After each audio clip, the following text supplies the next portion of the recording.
तो हम आज बड़ी चर्चा कर रहे हैं, बड़ी खबर आपको बता रहे हैं। जम्मू कश्मीर पर प्रधानमंत्री नरेंद्र मोदी और गृह मंत्री अमित शाह जम्मू कश्मीर के 4 मुख्यमंत्रियों और राज्य के प्रमुख राजनीतिक दलों के नेताओं के साथ बैठक कर रहे हैं। बताया जा रहा है कि केंद्र सरकार इसमें जम्मू कश्मीर में जमहूरियत का रोड मैप सामने सौंपेगी। ये भी बताएगी कि विकास के लिए सरकार क्या क्या करना चाहती है। जम्मू कश्मीर में डीडीसी चुनाव के साथ पॉलिटिकल प्रोसेस शुरू हो चुकी है। वो प्रोसेस विधानसभा चुनाव तक भी जाएगी परिसीमन के बाद। 3.5 घंटे से बैठक जारी है। इस बैठक में सभी महत्वपूर्ण व्यक्ति मौजूद हैं। गृह मंत्री अमित शाह मौजूद हैं, प्रधानमंत्री नरेंद्र मोदी मौजूद हैं, जम्मू कश्मीर के उपराज्यपाल मनोज सिन्हा मौजूद हैं, फारूक अब्दुल्ला, उमर अब्दुल्ला, मुफ्ती मोहम्मद सईद की बेटी महबूबा मुफ्ती इसमें मौजूद हैं और जम्मू कश्मीर के पूर्व मुख्यमंत्री के तौर पर गुलाम नबी आजाद भी इसके अंदर शामिल है। इसके अलावा घाटी के क्षेत्रीय दलों के नेता भी इसके अंदर शामिल है। बैठक में लगातार मंथन चल रहा है, 3.5 घंटे से मंथन चल रहा है। अब किसी भी व्यक्ति प्रधानमंत्री नरेंद्र मोदी जी का क्लोजिंग रिमार्क हो सकता है। शायद हमको लाइव देखने को भी वो मिल सकता है। प्रधानमंत्री जब इस बैठक को संबोधित करें वो हम आपको लाइव दिखाएंगे। लेकिन अभी मैं आपको बता दूं कि मेरे साथ कई सारे मेरे खास कई सहयोगी जुड़ चुके हैं। साथ ही साथ वरिष्ठ पत्रकार एनके सिंह जी भी जुड़े हुए हैं। मेरे साथ मधुरेंद्र इस वक्त मौजूद है। मधुरेंद्र विदेश मंत्रालय और कश्मीर के मसलों पर नजर रखते हैं। विकास चंद्रा पॉलिटिकल प्रोसेस पर नजर रखे हुए हैं। जम्मू से शहनवाज खान है, श्रीनगर से मीर फरीद हैं। लेकिन सबसे पहले मैं मधुरेंद्र आपके पास आऊंगा। गुरुवार को यूजुअल ब्रीफिंग होती है एमईए का, उस ब्रीफिंग के दिन उसका आज के दिन होना और आज के दिन विदेश मंत्रालय का यह बयान कि हम कश्मीर में अपने पुराने बयान पर कायम हैं कि हम पड़ोसियों से अच्छे संबंध चाहते हैं, लेकिन बातचीत का माहौल पाकिस्तान तैयार करे, क्योंकि भारत कह चुका है terror and talks can not go together. आतंक और बातचीत साथ साथ नहीं हो सकती। विदेश मंत्रालय का यह स्टैंड कितना महत्वपूर्ण है मधुरेंद्र आज के दिन? ठीक है, इसी बात को लेकर चलता हूं मैं एनके सिंह सर के साथ। सर, कितना महत्वपूर्ण है विदेश मंत्रालय का आज ये कहना?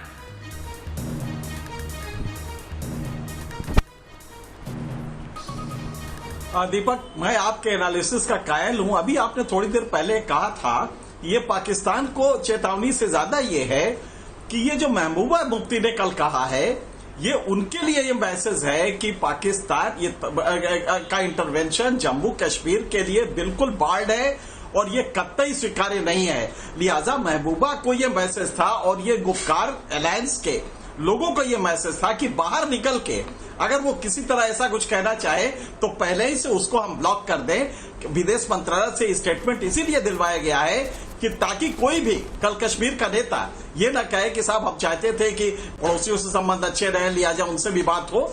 इसके लिए वो किया गया है, क्योंकि पाकिस्तान का कोई मतलब नहीं है। यहाँ पे पाकिस्तान को हम चेतावनी, यही तो हमारा स्टेटेड पोजीशन है। पाकिस्तान से जम्मू कश्मीर पे बल्कि अब तो पाकिस्तान से कहते हैं पीओके हमारा है, लिहाजा उस पर और निगोशिएट करते हैं। लिहाजा पाकिस्तान को चेतावनी देने का इस समय, और वो भी तब जबकि बैक चैनल डिप्लोमेसी से पाकिस्तान से बेहतर संबंध की बात हो रही है और आपने देखा होगा सीमा पे कुछ सीज फायर की स्थिति बन रही है। दूसरा, यूनाइटेड अरब अमीरात के मतलब कहने पे, इनिशिएट करने पे एक और भी गवर्नमेंट टू गवर्नमेंट भी इनफॉर्मल बातचीत चल रही है। लिहाजा ऐसे में भारत को ये चेतावनी पाकिस्तान के लिए नहीं देना है, ये कश्मीर के नेताओं को देना है कि कल वो निकल के कुछ ऐसी चीज ना कहे, इसको पहले ही से ब्लॉक कर दिया जाए। जहां तक डेवलपमेंट का सवाल है, मोदी जो इस समय बोलने जा रहे हैं बहुत सिंपल सा है। 28,400 करोड़ का जनवरी में जो पैकेज आया था उसका मॉडल जो बना था वो इतना खूबसूरत था। मैंने पूरा मॉडल देखा है, क्योंकि मैंने उसको स्टडी किया, इसलिए मैं आपके व्यूअर्स को बताना चाहता हूं आपके माध्यम से। उसमें 80% वहां के लोकल यूथ के लिए कॉमर्स, ट्रेड, इंडस्ट्री, इसके लिए उनको लोन देने की बात थी ताकि वो मेन स्ट्रीम प्रोडक्शन में आए। और ये बहुत ही सक्सेसफुल एक पैकेज था जो कि गवर्नमेंट ऑफ इंडिया ने अपने लेफ्टिनेंट गवर्नर के थ्रू इसको इनिशिएट किया था और उसका रिस्पांस भी मिल रहा है। दूसरा ये था कि जनवरी में ही, मेरे ख्याल से 8 जनवरी की बात है, अखबार में इश्तिहार निकाला government of Jammu and Kashmir ने कि 13,000 लोगों को नौकरियां हम और देने जा रहे हैं। 11,000 एक मिनट के लिए रोकूंगा क्योंकि मधुरेंद्र के पास एक जरूरी अपडेट आया है, हम सबको वो जान लेना जरूरी है। मैं इस पर विस्तार से आपसे चर्चा करूंगा, लेकिन मधुरेंद्र क्या अपडेट आया है बैठक से? देखिए, हमारी जो शुरू हो चुकी है, अभी गाड़ी निकली है वो जम्मू कश्मीर के राज्यपाल की गाड़ी थी। आप हमारे ठीक पीछे देखें तो जो हलचल शुरू हो चुकी है उसका एक तरह से हम समूचा दृश्य आपको दिखाने की कोशिश कर रहे हैं। पीएम हाउस का ये आउट गेट है और यहाँ से अभी जो गाड़ी निकली है वो मनोज सिन्हा की गाड़ी थी, जो कि राज्यपाल हैं जम्मू कश्मीर के। और इससे आप साफ संकेत मिल रहे हैं कि ये बैठक जो है अब खत्म हो चुकी है और जाहिर तौर पर बाकी की गाड़ियों के निकलने का सिलसिला शुरू हो चुका है। हलचल आप देखिए कि पीएम हाउस के आउट गेट पर दिखाई दे रहा है। यहाँ पर आपको एसपीजी सिक्योरिटी का पूरा कवर दिखाई दे रहा है। इसके अलावा आप देखिए तो यहाँ पर एक तरह से रोड पर दूसरी तरफ गाड़ियों की आवाजाही बंद कर दी गई है। पिछले जो चौराहे हैं वहाँ से कोई गाड़ी नहीं आ रही, यानी इस पूरे रोड को जो है वो कहीं ना कहीं सिक्योरिटी कवर में ले लिया गया है। यहाँ सामने आप देखिए कि आउट गेट पर हलचल चल रही है और इस तरह से यहाँ पर प्रधानमंत्री आवास के बाहर की तस्वीर हम आपको दिखा रहे हैं कि किस तरह से यहाँ पर इस वक्त जो है वो बैठक के ठीक खत्म होने के साफ संकेत जो है वो दिखाई दे रहे हैं, क्योंकि राज्यपाल के निकलने का साफ मतलब है कि ये बैठक समाप्त हो चुकी है। मनोज सिन्हा गाड़ी ठीक सामने हमारे निकली और उसके बाद इस रोड की हालत हम दिखा रहे हैं कि किस तरह से इस पूरे रोड पर इस वक्त रूट लगता हुआ दिखाई दे रहा है। दूसरी तरफ आप देखिए कि आपको गाड़ियों की आवाजाही बंद कर दी गई है। वहां पर एसपीजी सिक्योरिटी के जो ये मुझे शायद दिखाई दे रही है नेशनल कॉन्फ्रेंस की, हम आपको दृश्य फारूक अब्दुल्ला की गाड़ी आ रही है शायद पीछे, देखिए आपको लाल झंडा लगा हुआ है। आवास के आउट गेट से ये सब कुछ हम आपको दिखा रहे हैं और यहाँ का मोमेंट इस वक्त जो है वो इस तरह से देखा जा सकता है कि ठीक सामने आप देख रहे हैं ये पार्किंग भीतर है जहाँ पर तमाम गाड़ियां लगी हैं किसी गवर्नर नेताओं की जो कि इस बैठक में शामिल हुए हैं और उनके निकलने का सिलसिला भी एक के बाद एक अब शुरू हो रहा है। जो तस्वीरें भीतर हमें दिखाई दे रही है उसके जरिए हम आपको बता सकते हैं कि बैठक की समाप्ति के बाद अब एक के बाद एक गाड़ियां जो हैं वो बाहर आने लगी हैं और इस तरह से अब ये बैठक लगभग 3 घंटे से जो ज़्यादा चली जम्मू कश्मीर के मुद्दे पर, उस बैठक की समाप्ति के बाद का दृश्य जो है वो हम आपको दिखा रहे हैं प्रधानमंत्री आवास के ठीक बाहर से। एक बार फिर से देखिए कि आउट गेट खुलता हुआ और उसके बाद एक और गाड़ी जो है वो बाहर निकलती हुई आपको दिखाई दे रही है। हमें कोशिश कर रहे हैं देखने के लिए कि ये जो गाड़ी का काफिला है वो किसका है, क्योंकि यहाँ पर भीतर गाड़ियों के काफिले में चूँकि 4 मुख्यमंत्री जो हैं वो पूर्व मुख्यमंत्री यहाँ भीतर बैठक में मौजूद थे, लिहाजा समूचा लाव लश्कर है और चूँकि जम्मू कश्मीर के नेता हैं लिहाजा उनके साथ जो है वो भारी सुरक्षा कवर होता है। साथ ही चूंकि प्रधानमंत्री आवास है, इस बैठक में गृह मंत्री खुद मौजूद हैं, लिहाजा आप देखिए कि बैठक की समाप्ति के बाद किस तरह से समूचा यहाँ पर जो हलचल है वो तेज हो गई है और एक के बाद एक जो है यहाँ पर नेताओं के निकलने का जो सिलसिला है उसको हम दिखाने की आपको कोशिश कर रहे हैं। तो इस तरह से अब बैठक के ठीक बाद का ये दृश्य जो है और वो ये गाड़ी आ रही है कश्मीर के नेताओं की। मधुरेंद्र, ये गाड़ी मुझे दिखाई दे रही है पिक्चर्स में कश्मीर के नेताओं की। आपको मैं दिखा रहा हूं कि गाड़ी है, कोई पूर्व मुख्यमंत्री की है। बिल्कुल बिल्कुल पूर्व मुख्यमंत्री की गाड़ी है जो कि निकलती हुई दिखाई दे रही है। यहाँ पर जो अभी काफिला निकला है उसमें फारूक अब्दुल्ला का काफिला जो है वो बताया जा रहा है और ठीक इसके बाद आप देखिए कि ये गाड़ी जो सामने निकलती जा रही है इसमें जितेंद्र सिंह दिखाई दे रहे हैं जो कि जम्मू कश्मीर से बतौर नेता और केंद्रीय मंत्री तो हैं ही बैठक में शामिल थे, उनकी गाड़ी ये सामने निकल के जा रही है। और इस तरह हम दिखा रहे हैं आपको कि किस तरह एक के बाद एक यहाँ पर जो बैठक के ठीक बाद का दृश्य जो है वो हमारे कैमरे में कैद हो रहा है और हम अपने दर्शकों को दिखा रहे हैं। दूसरी तरफ की जो सड़क है जहां से प्रधानमंत्री का आउट गेट है वो सड़क पूरी और ये गृह मंत्री अमित शाह की गाड़ी निकल रही है मेरे ख्याल से आवाजाही के लिए सामान्य जन के लिए बंद कर दिया गया है और वहां से सिर्फ जो है नेताओं की गाड़ियां निकल पा रही हैं। और यहाँ देखिए कि पुलिस की कितनी भारी बंदोबस्त और यहाँ पर व्यवस्था जो है वो बढ़ा दी गई है ताकि जो यहाँ पर सुरक्षा व्यवस्था जो है वो पूरी तरह से कंट्रोल में रहे। भारी संख्या में पुलिस बल यहाँ पर तैयार है। आप देखिए रोड पर जो है यहाँ पर IPS अधिकारी खुद DCP जो है वो घूमते हुए दिखाई दे रहे हैं ताकि सुरक्षा में कोई चूक न हो। यहाँ पर पैरामिलिट्री के जवान तैनात हैं। ठीक सामने गेट पर SPG का सुरक्षा कवच जो है वो भी दिखाई दे रहा है और इस तरह यहाँ पर जो है एक तरफ जो ट्रैफिक है उसको मैनेज किया जा रहा है, दूसरी तरफ ट्रैफिक को बंद कर दिया गया है और जो भीतर बैठक खत्म होने के बाद नेताओं के निकलने का सिलसिला है वो जारी है। हम आपको बताएं कि यहाँ पर यह माना जा रहा है कि गुपकार गैंग से कोई नेता एक आकर अपने बयान को मीडिया के सामने भी दर्ज करेगा और उसका भी इंतजार किया जा रहा है कि वो नेता कौन होगा जिसको जिम्मेदारी दी जाएगी कि वो अपनी बात लाकर बैठक के ठीक बाद मीडिया के सामने रखे। तो उसका भी इंतजार जो है वो हम लोग कर रहे हैं। दीपक जी ठीक है। मधुरेंद्र एक बात और समझाइए बैकग्राउंड के लिए, जो दर्शक हमारे साथ नए जुड़े हैं उनके लिए समझाइए कि जिन 14 नेताओं को बुलाया गया था किस आधार पर बुलाया गया था? पॉलिटिकल पार्टी के आधार पर 4 पूर्व मुख्यमंत्री, पूर्व उप मुख्यमंत्री सभी लोग आए थे। बताइए इसको समझाइए कि किस आधार पर इन नेताओं को बुलाया गया था वैली के। देखिए, इन नेताओं को बुलाने का आधार ये था कि जम्मू कश्मीर के जो राजनीतिक व्यवस्था है उसमें शिरकत करने वाले जो दल हैं उनके प्रतिनिधित्व के तौर पर इन नेताओं को बुलाया गया था और इसी आधार पर उनको चुना गया था, जो कि जम्मू कश्मीर के चुनावी प्रक्रिया में हिस्सा लेते हैं। उन नेताओं को यहाँ पर बुलाया गया था और इस बैठक में उनको तरजीह दी गई थी। और अब जबकि बैठक समाप्त हो गई है तो अब नेता निकलने लगे हैं। अब इस बात का इंतजार है कि दरअसल नेताओं ने प्रधानमंत्री के सामने अपनी बात क्या रखी, क्योंकि हमने देखा कि गुपकार गैंग में ही एक तरह से पूरी फूट जो है वो उभर कर बैठक के ठीक पहले सामने आ चुकी थी। लिहाजा जो सरकार का एजेंडा है उस पर कितना ये सहमत हो पाए या फिर इनकी असहमति जो कि अपने आप में बटी हुई है वो दर्ज हुई। आप देखिए ठीक सामने एक और आपको रेंज रोवर गाड़ी जो है वो निकलती हुई दिखाई दे रही है। ब्लैक शीशे लगे हुए हैं, लिहाजा रिकॉग्नाइज करना मुश्किल हो रहा है कि भीतर कौन है। लेकिन एक के बाद एक हम देख रहे हैं कि इन गाड़ियों में पूर्व मुख्यमंत्री जो हैं वो निकलते हुए दिखाई दे रहे हैं। गुलाम नबी आज़ाद की गाड़ी अभी निकली है, वो भी हम दर्शकों को बताना चाहेंगे। गुलाम नबी आज़ाद जो कि घर पर जाएंगे तो मीडिया से बातचीत भी करेंगे। और ये देखिए हाथ हिलाते हुए जो बीजेपी के नेता हैं वो भी दिखाई दे रहे हैं और यहाँ से मीडिया के कैमरों पर हाथ हिलाकर जाते हुए बीजेपी के नेता जो है रैना वो दिखाई देते हुए नजर आ रहे हैं और अब उनकी गाड़ी भी आगे की तरफ जा चुकी है। तो ये रविंद्र रैना की गाड़ी जो है वो हमने दिखाई। तो इस तरह ये बैठक की समाप्ति के ठीक बाद का दृश्य प्रधानमंत्री आवास के ठीक बाहर से हम आपको दिखा रहे हैं और ये आउट गेट है जो कि अब बिल्कुल खुल चुका है और इसके बाद यहाँ पर नेताओं के निकलने का सिलसिला जारी है। सबसे अहम और महत्वपूर्ण बात कि प्रधानमंत्री की इस बैठक में जम्मू कश्मीर के विकास के साथ साथ वहाँ चुनाव का जो एजेंडा रखा गया है, परिसीमन के बाद जो है किस तरह से वहाँ पर राजनीतिक व्यवस्था को फिर से आसीन किया जाए और एक जो राज्य व्यवस्था है उसको पुनः बहाल किया जाए, उसके बाबत जो बातचीत हुई है वो कितनी सकारात्मक रही, कितनी सार्थक रही, उस पर सरकार का एजेंडा और वहाँ के राजनीतिक दल हैं उनके अपने एजेंडे के बीच क्या टकराव की स्थिति रही या फिर आम सहमति बन पाई। ये तमाम ऐसे विषय हैं जिन विषयों से अभी पर्दा उठना बाकी है और हम लोग इसी का शिद्दत से इंतजार कर रहे हैं ताकि एक बयान जो कि केंद्र सरकार की तरफ से आना है जिसमें वो बताएंगे कि बातचीत का उनका एजेंडा क्या रहा और ये बातचीत कितनी सार्थक हुई। और दूसरा जो जम्मू कश्मीर से शिरकत हुए नेता हैं दरअसल जो कि माने जाते हैं कि केंद्र के विरोधी पक्ष के नेता हैं, खासतौर पे गुपकार गैंग के नेताओं की बात करें, उन्होंने अपनी बातों में क्या रखा, ये तमाम मुद्दे हैं जिनको लेकर अभी जो है वो यहाँ पर गहमा-गहमी चल रही है और हलचल जारी है। कुछ नेताओं का मूवमेंट यहाँ से जम्मू कश्मीर भवन की तरफ हो रहा है, लेकिन हमारी टीम मौजूद है, वहाँ से हम बातचीत करने की कोशिश करेंगे और बताएंगे कि जी दीपक जी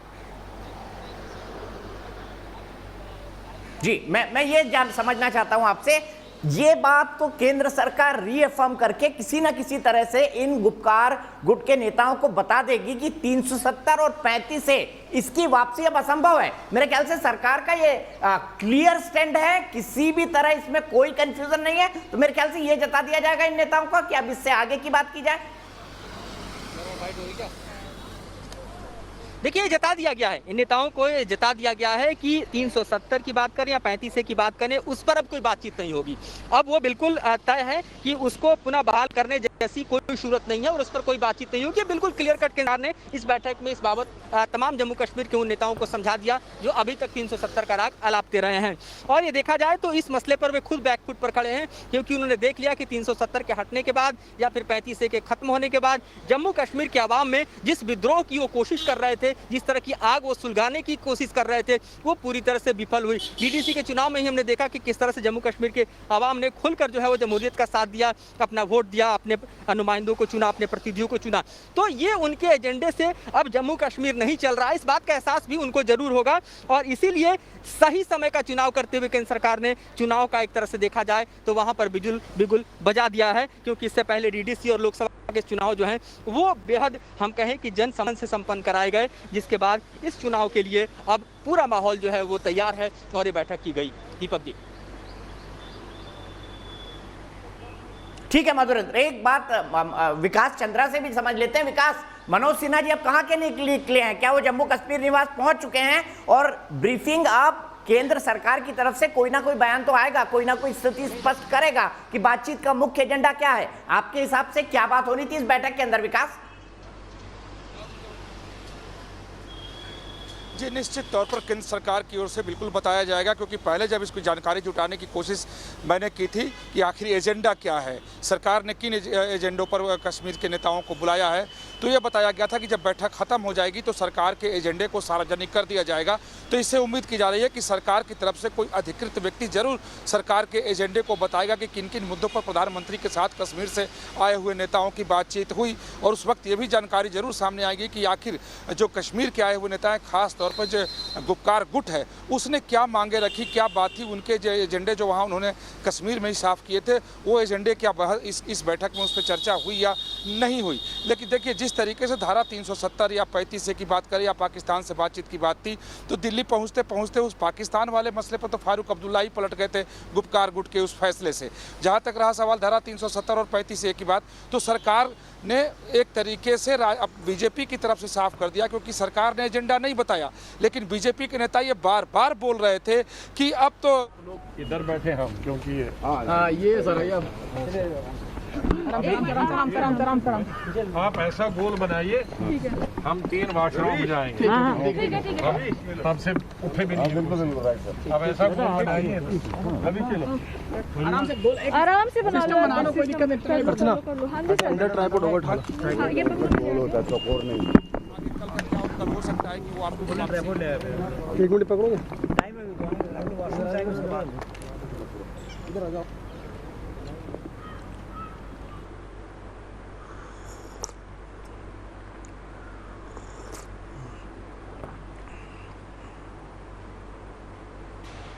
तो गुलाम नबी आजाद बैठक से बाहर निकल चुके हैं। कांग्रेस के बाकी नेताओं के साथ प्रेस से बात करने वाले हैं। हम आपको बताएंगे गुलाम नबी आजाद जी जो भी कहते हैं बेहद महत्वपूर्ण होगा ये सुनना कि गुलाम नबी आजाद क्या कहते हैं, सरकार से क्या बातचीत हुई है, 370 और 35A के बारे में क्या सरकार ने किसी तरह की टिप्पणी की है या पहले ही बता दिया गया था कि नहीं, इस मुद्दे पर बातचीत नहीं होगी। देखिए वीडियो फुटेज आ रही है, आपको सामने वाली रो में साफ खड़े दिखाई दे रहे हैं महबूबा मुफ्ती हैं, उसके बाद उनके बगल में उमर अब्दुल्ला है। यहाँ पर आपको महबूबा मुफ्ती, गुलाम नबी आजाद और फारूक अब्दुल्ला साहब दिखाई दे रहे हैं। सज्जाद लोन ने कहा है कि पीएम के साथ बैठक सकारात्मक रही, सारे गिले शिकवे दूर हो गए। सज्जाद लोन का कहना है। सज्जाद लोन इन तमाम नेताओं में बीजेपी की तरफ थोड़ा इंक्लाइंड माने जाते हैं, सारे गिले शिकवे दूर हुए, ये सज्जाद लोन का कहना है।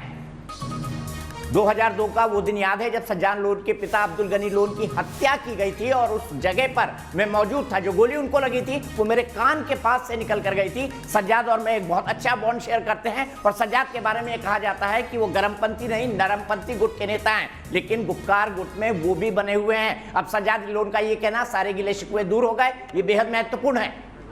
बैठक काफी सकारात्मक रही, सज्जाद लोन ने यह कहा है। और अब हम सुनेंगे गुलाम नबी आजाद साहब को, जम्मू कश्मीर के पूर्व मुख्यमंत्री हैं, घाटी के बड़े नेताओं में से हैं, केंद्र में कांग्रेस के बड़े नेताओं में से हैं, अभी अभी एलओपी पद राज्यसभा में लीडर पद उनका से रिटायर हुए हैं क्योंकि उनका कार्यकाल खत्म हो गया था।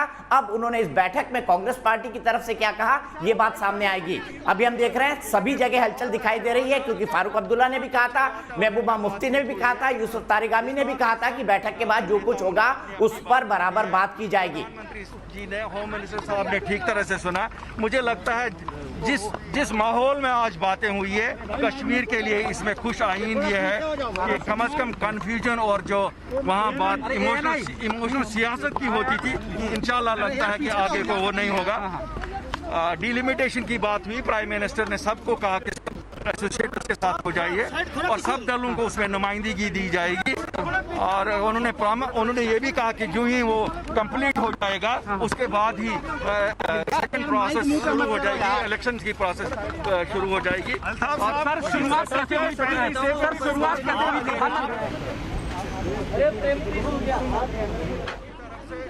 हमारे लोगों को तो ये तस्वीरें आप देख रहे हैं फारूक अब्दुल्ला के घर के बाहर की। फारूक अब्दुल्ला के घर के बाहर मीडिया का बड़ा जमावड़ा है। लाइव तस्वीरें आप देख रहे हैं। फारूक अब्दुल्ला ने कहा था कि बैठक के बाद ओपन एंडेड डिस्कशन है, कोई एजेंडा नहीं है, बात करी जाएगी मीडिया से। फारूक अब्दुल्ला भी बात करेंगे, महबूबा मुफ्ती भी बात कर सकती हैं, उमर अब्दुल्ला भी बात कर सकते हैं। सज्जाद लोन ने अपनी बात रखी है, उन्होंने कहा है कि ये बैठक काफी सकारात्मक रही। आप तस्वीरों में देख सकते हैं, सबसे आगे फारूक अब्दुल्ला बैठे हुए हैं, उसके बाद गुलाम नबी आजाद सीनियरिटी के हिसाब से बिठाया जाता है प्राइम मिनिस्टर ऑफिस में, इसी तरह का रहता है। और तीसरे नंबर पर महबूबा मुफ्ती बैठी हुई हैं, तीनों पूर्व मुख्यमंत्री हैं। परिसीमन पर पीएम से बात हुई, अल्ताफ बुखारी ने यह भी कहा है जम्मू कश्मीर के विकास पर बात हुई, अल्ताफ बुखारी ने यह भी कहा है। लेकिन अभी देखिए, गुपकार गैंग भी जिसे कहा गया, गुपकार गैंग के किसी भी नेता ने यह नहीं कहा है कि हमने 370 और 35A को वापस लाने की बात कही। तो मेरे ख्याल से बातचीत की गाड़ी आगे बढ़ी है। शायद उन तरीके से हटाया गया, दुख तो हुआ, उसकी शिकायत तो जरूर की लोगों ने, लेकिन जो सुप्रीम कोर्ट में है उसका तो सुप्रीम कोर्ट ही फैसला करेगी।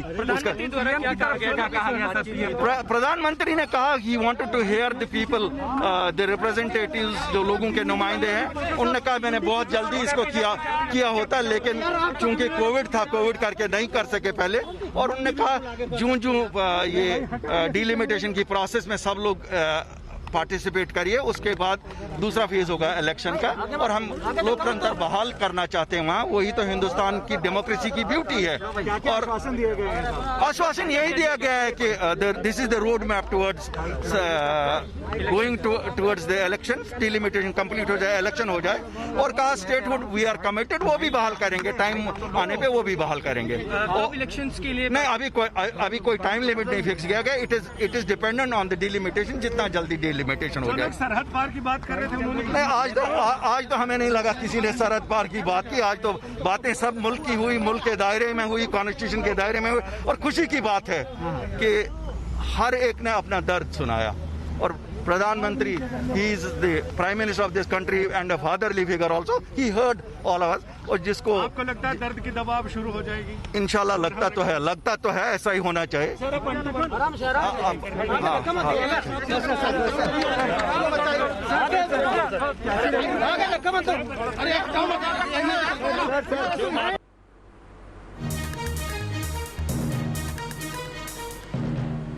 ठीक है, तो अल्ताफ बुखारी जम्मू एंड कश्मीर अपनी पार्टी के नेता हैं, ये घाटी की लोकल पार्टी है। जम्मू एंड कश्मीर अपनी पार्टी के नेता अल्ताफ बुखारी ने कहा है कि जल्द ही चुनावी प्रक्रिया शुरू हो जाएगी। 370 और 35A के मुद्दे पर उन्होंने ये कहा कि सुप्रीम कोर्ट अब इस पर अपना फैसला सुनाएगी। जाहिर सी बात है, इस बैठक में 370 और 35A से क्या गुपकार गुट के नेता दूर रहे। पीएम ने कहा कश्मीर में लोकतंत्र बहाल करना चाहते हैं, ये अल्ताफ बुखारी का कहना है। जम्मू कश्मीर के विकास की बात हुई, जिसके लिए केंद्र सरकार एक बड़ा भारी पैकेज दे चुकी है। परिसीमन होना है 2021 की जनसंख्या के आधार पर हो, यह भी मांग हो रही है। और कोविड की वजह से पहले यह बैठक नहीं हो पाई थी, बड़े मुश्किल हालात का सामना करा था। पहली और दूसरी लहर में भारत को लॉकडाउन लगा था लंबा, और जम्मू कश्मीर में 5 अगस्त को जो हटाई गई थी, 5 अगस्त 2019 को, उसके बाद 2020 मार्च से हमने देखा कि किस तरह के लॉकडाउन में हमको जाना पड़ा था। फिर दूसरी लहर, अब प्रधानमंत्री ने कहा है कि कोविड के चलते वो ये बैठक नहीं कर पाए हैं। तो बड़ी 2 खबर निकल कर आई है। जम्मू कश्मीर में जल्द ही चुनावी प्रक्रिया शुरू हो जाएगी। एक चुनाव वहां तक हो चुके हैं डिस्ट्रिक्ट डेवलपमेंट काउंसिल के। इसके अलावा जम्मू कश्मीर में विकास का एक बड़ा रोड मैप दिया गया है। एम्स तैयार किए जा रहे हैं, वहां पर बड़े बड़े रेल मार्ग बिछाए जा रहे हैं, दुनिया की सबसे ऊंचा रेल पुल बिछाया जा रहा है, कई सारी टनल बनाई गई हैं। और साथ ही साथ अल्ताफ बुखारी ने यह भी कहा है कि उम्मीद करते हैं कि हमारे गिले शिकवे जो हैं अब वो दूर होंगे। मेरे साथ दो खास मेहमान जुड़े हुए हैं, कर्नल टीपी त्यागी और एनके सिंह साहब वरिष्ठ पत्रकार, मेरे सहयोगी विकास चंद्रा जुड़े हुए हैं, श्रीनगर से मीर फरीद जुड़े हुए हैं, जम्मू से शहनवाज खान जुड़े हुए हैं। मैं सीधे चलता हूं सबसे पहले कर्नल टीपी त्यागी के पास। मैं सीधे चलता हूं colonel TP. And I think there was a lot of emotional bonding given what has happened in the last 2 years, and we came out quite positive that hopefully there will be some delivery for the people of J&K in the medium run and also in the short What about long the future? What did the Prime Minister say, sir? Well, the Prime Minister, whatever he said is sir आज की बैठक कैसी रही? Sir Hindi में भी बता दीजिएगा sir please. But he was responsive to every single point that was raised. Was there a point raised about speaking to Pakistan as well, because PDP had expressed that? Well, that PDP, I don't speak for PDP. No, but was it raised in the meeting? Madam, that you can ask her, not. पहले तो मैं अपने दोनों साथियों का introduction कराता हूं। मेरे बाएं दाएं तरफ से गुलाम अहमद मीर साहब हैं, जो पीसीसी प्रेसिडेंट हैं, एक्स मिनिस्टर हैं। और मेरे दाएं साइड तारा चंद जी हैं, जम्मू से, ये एक्स डिप्टी सीएम रहे हैं कांग्रेस की तरफ से। तो आज जो मीटिंग हुई और हम तीनों ने जो कांग्रेस की तरफ से जो बात की है, बहुत सारी चीज़ें हमने बताई कि किस तरह से स्टेट डिसॉल्व हुई है वो नहीं होनी चाहिए थी। इलेक्टेड रिप्रेजेंटेटिव्स थे, उनसे पूछे बगैर किया गया। लेकिन अंत में वो तमाम चीज़ों के कहने के बाद हमने 5 बड़ी मांगें सरकार के सामने रखी। एक बड़ी मांग थी कि स्टेटहुड जल्दी देना चाहिए। हम लोगों ने ये बताया कि भाई सदन के अंदर गृह मंत्री जी ने भी और प्राइम मिनिस्टर ने भी ये आश्वासन दिलाया था हमको कि हम स्टेटहुड बहाल करेंगे एक समय पे। तो हम लोगों ने कहा कि अब समय तो आ गया है, सब इलेक्शंस वगैरह हो गए, बीडीसी डीडीसी इलेक्शन हो गए और अभी शांति भी है, सीज फायर भी है, बॉर्डर भी शांत है। तो इससे ज़्यादा कोई अनुकूल समय नहीं हो सकता स्टेटहुड ग्रांट करने के लिए। ये हमारा मांग।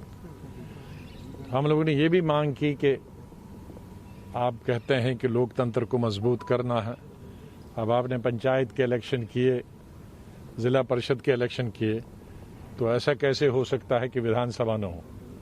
तो इसलिए विधानसभा का इलेक्शन भी तुरंत करना चाहिए, डेमोक्रेसी को बहाल करना चाहिए।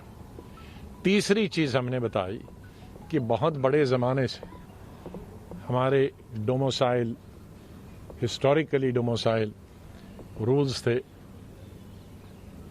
ज़मीन का तो हमारे महाराजा के ज़माने से था, 1925 के ज़माने से, और बाद में नौकरी का भी था। तो केंद्रीय सरकार को ये गारंटी देनी चाहिए कि वो भी जब बिल लाएगी तो उसके साथ हमारे ज़मीन की गारंटी, और जो लोकल मुलाजम हैं, IAS IPS वो तो आते रहेंगे, वो तो हर स्टेट में है, वहाँ भी आते रहेंगे, लेकिन जो एम्प्लॉयमेंट की अभी तक हमारे साथ एक सुविधा थी, वो सुविधा की गारंटी देनी चाहिए। फिर हमने कहा कश्मीरी पंडित जो हैं पिछले 30 साल से वो बाहर हैं, बहुत सारे, जम्मू में भी हैं, कश्मीर में भी हैं कुछ, लेकिन अधिकतर बहुत बड़ी संख्या जो है वो बाहर है। ये हमारी मौलिक ड्यूटी है, सरकार की तो बनती है, लेकिन जम्मू कश्मीर के हर एक राजनीतिक दल और नेता की ये मौलिक जिम्मेदारी है कि वो कश्मीर के पंडितों को वापस लाएं और उनके रिहेबिलिटेशन में जो भी हमसे हो सकेगी सरकार की सहायता करें, मदद करें कि वो कश्मीरी पंडित वापस कश्मीर में आ जाएं। और 5वां पॉइंट था कि जिस वक़्त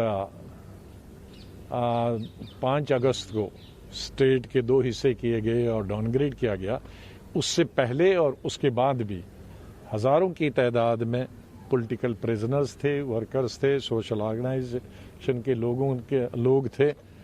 तो उनमें से हम मिलिटेंट्स की बात नहीं करते हैं छोड़ने की, लेकिन इस तरह से जो राजनीति से जुड़े हुए लोग हैं, पॉलिटिकल प्रिजनर्स, या आपने एक डर के भय से कि भाई अगर इनको छोड़ेंगे तो कुछ होगा, उनको सबको रिहा कर देना चाहिए, उनको छोड़ देना चाहिए। तो ये 5 बड़े मुद्दे हमारे। डॉक्टर साहब, सरकार की तरफ से जो आप लोग एजेंडे का इंतजार कर रहे थे, सरकार की तरफ से क्या एजेंडा आपके सामने रखा गया था, उस पर क्या डिस्कशन है? वो ओपन डिस्कशन था जो हमारा पहले हमने शुरू हमें नहीं किया था।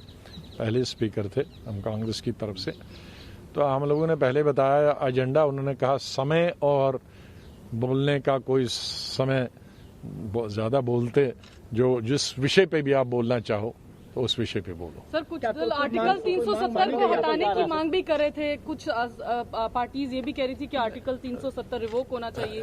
क्या इस तरह की बातें, इस तरह की चर्चा भीतर भी मीटिंग? देखो, अधिकतर लोगों ने कहा कि वो सुप्रीम कोर्ट के हैं, तो सुप्रीम कोर्ट के निर्णय का फैसला अधिकतर पार्टियों ने कहा। सर, स्टेटहुड का मामला हो चाहे इलेक्शन का मामला हो, जो आप प्रधानमंत्री ने कोई आश्वासन दिया आप लोगों को? गृह मंत्री प्रधानमंत्री से पहले बोले और उन्होंने कहा कि हम वचनबद्ध है स्टेट देने के लिए, लेकिन पहले डिलिमिटेशन हो, इलेक्शन भी हो जाएंगे, इलेक्शन भी का हम वचनबद्ध हैं और स्टेटहुड देने के भी वचनबद्ध है। तो खाली उन्होंने कहा कि सिर्फ ये इसका इंतज़ार है और इसका विलम्ब हो गया, इसकी वजह से कोविड की वजह से हो नहीं पाया, वरना अभी तक डिलिमिटेशन हो जाता। तो डिलिमिटेशन ख़त्म हो जाएगी तो हम इलेक्शन के भी करवाएंगे और स्टेटहुड भी देंगे। आप लोग संतुष्ट हैं प्रकार, आप लोग बैठक से संतुष्ट हैं? अब हम संतुष्ट उस दिन हो जाएंगे जिस दिन इलेक्शन में हो जाएगा और स्टेटहुड दी जाएगी। और सब ने ये एक मांग की, हम लोगों ने भी मांग की है कि फुल फ्लैज स्टेटहुड की बात हम करते हैं।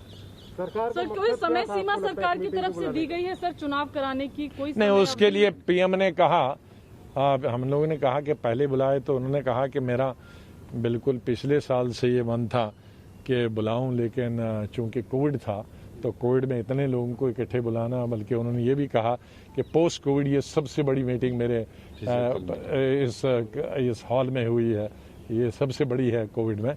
तो लेकिन एक विंडो निकला, तो इस विंडो में हमने बात की। आजाद साहब, आज खबर आई है कि चुनाव आयोग भी जल्दी, मतलब परिसीमन आयोग जो है जल्दी ही बैठक बुलाएगा, सर्वदलीय बैठक। वो मुझे मेरी जानकारी, आप लोग उसका स्वागत करते हैं अगर जल्दी? हाँ, जल्दी होना चाहिए। अगर इलेक्शन करना है और नॉर्मलसी बहाल करनी है, डेमोक्रेसी बहाल करनी है, हम चाहते हैं कि तुरंत डेमोक्रेसी बहाल हो जाए। हम लोगों ने ये भी बात रखी कि हम ब्यूरोक्रेसी के खिलाफ नहीं है, ब्यूरोक्रेसी एक हिस्सा है डेमोक्रेसी का और सरकार का, लेकिन ब्यूरोक्रेसी सरकार खुद अपने आप में लेजिस्लेचर का काम नहीं कर सकती है, मंत्री का काम नहीं कर सकती है। तो इसलिए ब्यूरोक्रेसी हमारे कॉन्स्टिट्यूशन में निर्धारित है, ब्यूरोक्रेसी को क्या करना है और पॉलिटिकल लीडरशिप को क्या करना है, जिसको पीएम ने स्वयं मांगा कि भाई ब्यूरोक्रेसी पॉलिटिशियन को रिप्लेस नहीं कर सकती है, उनकी एक अलग सिस्टम है काम करने का और राजनेताओं का अलग है। तो इसलिए हम लोगों ने कहा कि भाई अभी इतने साल से ये चल रहा है, तो उसकी वजह से लोगों को दिक्कत आता है, क्योंकि जिस तरह से पॉलिटिशियन मिलता है लोगों से, उस तरह से तो ब्यूरोक्रेट नहीं मिलेगा। तो महबूबा मुफ्ती कह रही थी कि तालिबान से अगर बात हो सकती है तो पाकिस्तान से भी बात करनी नहीं, अंदर ऐसी कोई उन्होंने बात नहीं की। पर सर इस पर आपको बाकी पार्टियां भी कांग्रेस के 5 पॉइंट्स लग रही हैं? आप जब फुल स्टेटहुड की बात कर रहे हैं, इसका मतलब है कि आप एकदम साफ कह रहे हैं कि एलजी का शासन नहीं चाहिए? हाँ, हम लोगों ने बता दिया ना, नाम लेकर बताया, गवर्नर जिसमें हो। हाँ, बाकी सबने बताया कि अगर एलजी अच्छा है तो इसी को गवर्नर बनाओ और स्टेटहुड को दे दो, प्रमोट करो। आप लोग एलजी के काम से खुश हैं? इसका नहीं, बाय एंड लार्ज ने कहा पॉलिटिशियन है और समझता है, पॉलिटिक्स समझता है, पॉलिटिशियन समझता है। बहुत फर्क होता अंतर में पॉलिटिशियन गवर्नर होना और नॉन पॉलिटिशियन गवर्नर होने में, लेकिन वो एक सप्लीमेंट्री चीज थी। सबका ये कहना था फुल फ्लैज स्टेट गाँव होनी चाहिए, हमारी भी वही पहली मांग थी, सबने उस पर बल दिया। कारगिल को और लद्दाख को और इस पूरा एरिया है, इसको लेके आप लोगों ने? नहीं, देखो उसके बारे में मैंने पूछा था अपने क्वेश्चन में कि उसके बारे में बताना चाहिए, लेकिन चूंकि लद्दाख का, लेह और कारगिल का कोई रिप्रेजेंटेटिव नहीं था, तो उसका मतलब यही है कि उस बारे में अभी कोई बात नहीं करनी, बुलाया नहीं था। ये जो आजाद साहब कांग्रेस के जो 5 डिमांड आपने बताया, बाकी और पार्टियां, कितनी पार्टियां आपसे सहमत थी? आपने जो नहीं, अब मैं थोड़ी ये कहूंगा कौन मेरे सहमत थे, अंदर की बात है, लेकिन ये मेरे ख्याल में यही इन्हीं के इर्द गिर्द सब चीज थे। कोई पहला प्रायोरिटी था, कोई दूसरा था, कोई तीसरा था, लेकिन ऑलमोस्ट यही 5 चीजें थी। तो जल्दी ऑफ कोर्स सबने अपने अपने तरीके से, हमने अपने तरीके से बात की, कांग्रेस ने कि भाई क्या क्या गलतियां की, क्या क्या अपने प्रॉमिस किए थे वो नहीं हुए। एनसी ने अपना, फारूक साहब ने अपना तजुर्बा बताया कैसे कैसे होना चाहिए था और क्यों नहीं किया, महबूबा जी ने हाल, और सब पॉलिटिकल पार्टी, लेकिन एक अच्छे वातावरण में कोई ऐसा लड़ाई का माहौल नहीं था, क्योंकि उसका कारण था कि एक ही स्टेट के लोग हैं, तो पर्सनली एक दूसरे को बहुत नज़दीक से जानते हैं, और इशू भी सबका एक ही कारण था। अब मैं नहीं समझता कि ये जो 5 मुद्दे हम लोगों ने रेज किए थे, तो कोई इस पर किसी की पार्टी को आपत्ति हो, चाहे वो सत्ताधारी पार्टी हो या विपक्ष के लोग हों। कोई और को वापस करने की मांग की या 35 को बहाल करने की मांग की? किसने? बस मैंने बताया ना, अधिकतर कुछ लोगों ने कहा। माइक बंद कर दो, माइक अपना माइक। सर, प्रधानमंत्री क्या बात हुई? ये जो बैठक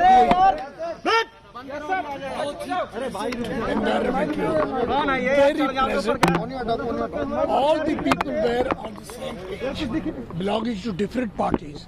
They were on the same page that we have to address the problems faced by the people of Jammu and Kashmir. There were demands for the restoration of the state. So far as Article 370 was concerned, I said the matter is pending in the Supreme Court, and let Supreme Court decide it. That was the point of मतलब आप view. ये चाहते हैं sir, आप ये चाहते हैं कि 370 और 35 पर सुप्रीम कोर्ट डिसीजन ले? Decision. सर आप लोग का कोई डिसीजन नहीं, आप चाहते हैं कि रिपील हो? That's to be argued in the court. आप चाहते हैं कि रिपील हो? It would be a contempt of sir court. आप चाहते हैं Please, don't push. सर आपने प्रधानमंत्री के सामने क्या इस बात की मांग रखी कि धारा 370 और धारा 35A को रिस्टोर किया जाए, इस बात की मांग रखी आप लोगों ने? मैंने मांग सिर्फ नहीं रखी, लेकिन ये पॉइंट आउट किया कि आर्टिकल 370 के क्लास 3 में लिखा है कि ये आर्टिकल खत्म अगर करने का फैसला हो, वो जम्मू कश्मीर की कॉन्स्टिट्यूंट असेंबली की मर्जी से होना चाहिए, और जम्मू कश्मीर की कॉन्स्टिट्यूंट असेंबली ने 1956 में कहा कि ये कंटिन्यू करना चाहिए। सर प्रधानमंत्री ने 3 मुद्दे रहे सर, प्रधानमंत्री ने आप लोग की बातचीत में क्या कहा? नहीं, वो उनका अपने प्रेस सेक्रेटरी होगा, वो बताएगा। It's not proper for me to say कि प्राइम मिनिस्टर ने क्या कहा। 3 मुद्दे सर, 3 मुद्दे अहम थे। पहला ये था कि वहाँ पे जो स्टेटहुड है उसको कंटिन्यू किया जाए, दूसरा चुनाव की बात थी, और जिस तरह के वहाँ का एनवायरमेंट बना हुआ है, स्टेटहुड के बारे में सब लोगों ने डिमांड की। जो जिन लोगों ने बोला स्टेटहुड के बारे में ऑलमोस्ट यूनानिमिटी थी, लेकिन प्राइम मिनिस्टर का रिस्पांस था कि पहले डिलिमिटेशन होना चाहिए, फिर आपने जो दूसरे इशू रेज किए हैं वो कंसीडर करेंगे। लेकिन डायरेक्टली प्राइम मिनिस्टर ने स्टेटहुड के बारे में कुछ नहीं कहा, कुछ भी नहीं बोला, सिर्फ ये कहा कि पहले डिलिमिटेशन होना चाहिए, फिर दूसरे मुद्दे जो हैं उनको एड्रेस किया। चुनाव को लेकर कुछ कहा उन्होंने? कब तक चुनाव की संभावना? वो तो डिलिमिटेशन होने के बाद, क्योंकि डिलिमिटेशन कमीशन ऑटोनोमस बॉडी है, जब डिलिमिटेशन हो जाएगी फिर they will decide when to hold the election. 2 साल के बाद लगभग आप लोग गए थे प्रधानमंत्री से मिलने के लिए, कैसी मुलाकात रही? सेटिस्फैक्ट्री रही? Very, very satisfactory, very friendly. People were very polite with each other. There was complete unanimity on the issue of restoring peace in Jammu and Kashmir. There was no doubt about that, and that the people will work together despite political differences. Thank you. ठीक है sir.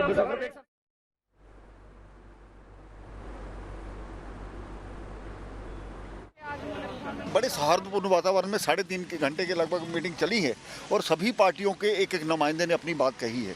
तो जम्मू कश्मीर में आने वाले समय में एक नए जम्मू कश्मीर का निर्माण हो, इसके लिए एक शुरुआत हुई है, और जल्द से जल्द डिलिमिटेशन कमीशन की जब रिपोर्ट आएगी और उसके साथ जल्द ही इलेक्शन होंगे, इस प्रकार का एक कोशिश की है, और लोकतांत्रिक व्यवस्था को जल्द से जल्द वहाँ पर कायम किया जाएगा। सर मैं वो 370 बात की, देखो उन्होंने सभी ने अपनी अपनी बात रखी है। तो उसने ये कहा कि अगर 70 साल आपको लगे इसको तोड़ने में, तो हम भी कोशिश करते रहेंगे कि इसको वापस लाने के लिए। बस इतनी सी बात हुई। जम्मू कश्मीर के संदर्भ में माननीय प्रधानमंत्री नरेंद्र मोदी साहब ने जो नई दिल्ली में बैठक बुलाई थी, उसमें जम्मू कश्मीर के सभी वरिष्ठ नेताओं ने भाग लिया। माननीय प्रधानमंत्री नरेंद्र मोदी साहब ने जम्मू कश्मीर के सभी आए हुए नेताओं को यह विश्वास दिलाया है कि जम्मू कश्मीर के उज्जवल भविष्य के लिए सभी मिलकर कार्य करेंगे, जम्मू कश्मीर की मजबूती के लिए और जम्मू कश्मीर की जनता की भलाई के लिए हर वह कार्य करेंगे जिससे जम्मू कश्मीर के जनमानस का भला हो। माननीय प्रधानमंत्री नरेंद्र मोदी साहब ने कहा कि जम्मू कश्मीर देश के 130 करोड़ हिंदुस्तानियों के दिल में बसता है। प्रधानमंत्री जी ने कहा जम्मू कश्मीर उनके अपने घर के जैसा है। उन्होंने कई वर्षों तक जम्मू कश्मीर में कार्य किया है और जम्मू माननीय प्रधानमंत्री नरेंद्र मोदी साहब ने सभी की बात सुनी और प्रधानमंत्री जी ने कहा जम्मू कश्मीर की भलाई के लिए, जम्मू कश्मीर की जनता की भलाई के लिए वह सभी कदम उठाएंगे जिससे जम्मू कश्मीर के जनमानस का भला हो।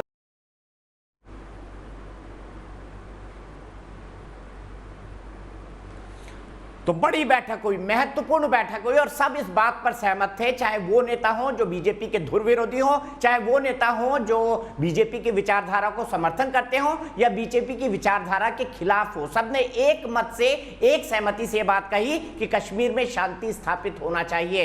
गुपकार गुट के नेताओं ने 370 और 35A पर फॉर्मूला निकाला। उन्होंने कहा 370 आपने 70 साल बाद हटाइए, महबूबा मुफ्ती का कहना था 70 साल आपको हटाने में लग गए, हम भी इसको रिस्टोरेशन के लिए प्रयास करते रहेंगे। लेकिन कश्मीर के नेताओं ने यह साफ साफ कहा कि अब ये मामला कोर्ट के अंदर है, यानी आज बैठक में कि आप इसको रिस्टोर कर दीजिए, इस तरह की कोई बात किसी भी नेता ने नहीं कही। उनका कहना है इस मसले पर सुप्रीम कोर्ट फैसला लेगा। सुप्रीम कोर्ट इस पॉलिटिकल पार्टी और जम्मू कश्मीर के कई लोग इस मामले में सुप्रीम कोर्ट में PIL लगा चुके हैं। सुप्रीम कोर्ट में ये पूरा मामला पेंडिंग है। अब सुप्रीम कोर्ट जो कुछ डिसाइड करेगा उसी के आधार पर ये पॉलिटिकल पार्टी काम करेंगी। तो जाहिर सी बात है प्रधानमंत्री और गृह मंत्री के सामने किसी ने भी 370 और 35A को फिर से बहाल करने की मांग नहीं की, लेकिन यह जरूर कहा कि हमारी बिना सहमति के इसको हटाना राजनीतिक तौर से ठीक नहीं था। जिन 5 मुद्दों पर बात हुई उसमें सबसे बड़ा मुद्दा था जम्मू कश्मीर में शांति लाना,